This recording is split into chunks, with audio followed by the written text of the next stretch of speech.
We are back with more of My Southern Home, and I'm here with Liz and Mario in your gorgeous Victorian home. I have to say, this is a treat for me, Liz, because I love homes, and this one was built in the early 1900s. Yes, that's right. It's a very old house. It had a very old and small kitchen.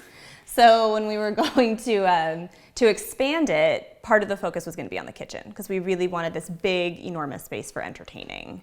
And Mario, what was some of your goals when you decided to expand the house and remodel the kitchen area?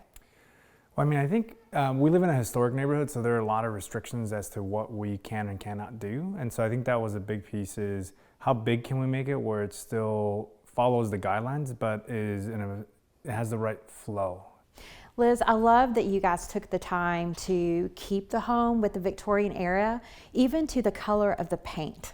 Yes, yeah. So when we were deciding what color to do the cabinets, we really wanted to sort of honor the soul of the home. And it has very rich features between our dark crown molding and our hardwood floors.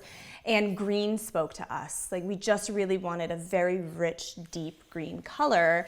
And so my friend sent me a color palette, and billiard green was on it, and it was a Victorian era color palette, and I thought, well, this is it. Like, this was meant to be. And then when we were doing demo of the kitchen, we opened up the ceiling, and the ceiling used to be what is essentially billiard green. Kevin at Barber Cabinets, they were totally supportive of the green color. I mean, there were times where we were waffling and even picking out hardware, and we're like, does this make sense with green? Yeah. And it was always just so positive, like, just do it. It's an amazing space. So we chose it and never looked back.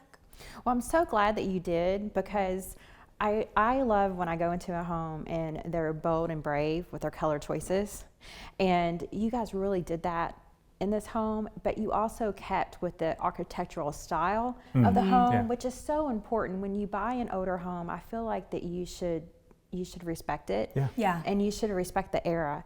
And you guys also did that by incorporating the hutch into the design. And when I saw those pictures, I was blown away. Yeah, so the hutch has been with the house, we presume, since it was built.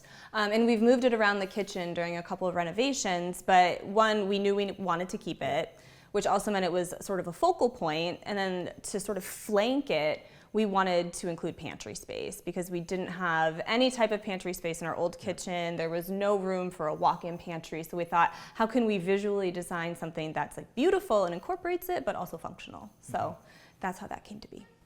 Well, thank you guys so much for having us here today. We really enjoyed it, and I love your home. Thank you very much. Thanks for having us. We'll be back with more of My Southern Home in just a moment.